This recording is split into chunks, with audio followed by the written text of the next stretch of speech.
In a quiet village by the mountains, there was a young student who dreamed of becoming the greatest archer in the land. Day and night, the student practiced. His hands grew calloused from the bowstring, his eyes sharpened by endless hours of focus. Yet whenever he missed the target, fear struck his heart like a storm. What if I never succeed? What if every arrow I shoot proves I am unworthy? He whispered to himself. The student admired the old master, a teacher known far and wide for his skill and wisdom. His arrows struck the center of the target with ease, but more than his aim, it was his calmness that impressed all who saw him. One morning, the student approached the master and bowed. "Teach me," he pleaded. "I want to be the best, but every time I fail, I lose courage. Every miss feels like proof that I cannot grow." The master looked at the student with kind eyes and said, "If you truly wish to learn, come with me." The first lesson, the broken arrows. The master led the student to a hidden storeroom. Inside were baskets filled with old, broken arrows. Some were snapped in half, some bent, some with their feathers torn away. "These," the master said, "are my arrows. Every failure I have ever shot." The student gasped, "But master, you never miss. You are perfect." The master chuckled. "Perfect? No. These arrows are the proof of my failures.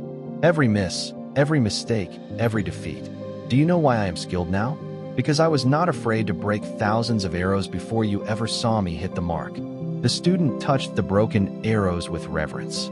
For the first time, he realized that failure was not the opposite of mastery. It was the path to mastery. The second lesson, the clay pot.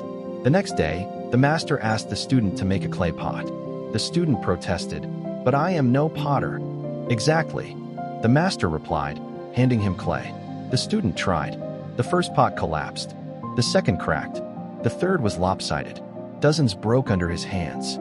Exhausted, he sighed, "I cannot do this. I fail every time." The master then showed him shelves filled with misshapen pots he had once made himself. Some too thin, some too heavy, some that could not hold water. "Every broken pot," the master said, "is part of the journey to the one that finally holds water. The one who fears failure never makes even a single pot. But the one who accepts failure creates endlessly and eventually creates beauty." The student stared at his broken pots and, instead of shame, felt a spark of courage. The third lesson, the king's challenge. News spread that the king was holding a great competition. Anyone who could strike the bullseye 3 times in a row would win gold and honor. Many archers gathered, including the student and his master. The student trembled. He thought, "If I miss, all will laugh at me. If I fail, I will be forgotten." When his turn came, he pulled back his bow, but his hands shook. The arrow flew wide. Laughter echoed. His heart sank. The master then stepped forward. Calmly, he missed his first arrow on purpose. The crowd gasped. Even the great master has failed. The master turned to the student and whispered, "Do you see? The earth has not stopped spinning. The sky has not fallen.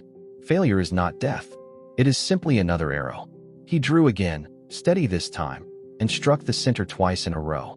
Then he lowered his bow and walked away, leaving the last shot unfired. The people whispered in confusion, but the master smiled at his student. Honor is not in avoiding failure, but in daring to continue. Courage is not never falling, but rising every time you do. The fourth lesson, the seed and the soil. Weeks later, the master took the student to a barren field. He gave him seeds and said, "Plant them." The student planted eagerly. Days passed, then weeks, but nothing grew. He felt defeated. "I have failed again." The master shook his head. "Do you think every seed grows? Some die, some take longer, some need more care. But only those who plant again and again will one day see a harvest." He pointed to a great tree nearby. That tree stands tall because a seed once dared to break itself open underground. It was not afraid of the darkness. To grow, you too must let failure crack you open. Only then can new strength emerge. The final lesson, the courage within. Time passed. The student continued to practice, but now, each miss no longer brought despair. Each failure became a teacher. His fears slowly faded, replaced by determination. One evening, as the sun set behind the mountains, the master said, "Now, show me what you have learned." The student stood before the target. He drew his bow, released, and missed. But instead of fear, he smiled, adjusted his stance, and shot again. This time, he struck near the center. On the third shot, he hit the bullseye. The master clapped softly. Now you understand. Courage is not in hitting the mark once. Courage is in not fearing the arrows that miss. Growth is born not in success, but in persistence. From that day forward, the student no longer feared failure. And though he became skilled in archery, his greater mastery was in life itself. He learned to embrace mistakes, to walk through setbacks, to see each defeat as a stepping stone. The villagers admired him not only for his aim, but for his unshakable courage. Whenever anyone in the village felt crushed by failure, they sought his guidance. And he would always say, "Do not fear failure. Fear only the courage you never used. Failure is not the end, it is the beginning of growth. Each broken arrow, each cracked pot, each missed shot, and each seed that does not sprout is part of the journey. Do not fear failure, for it is the soil in which courage takes root and greatness grows."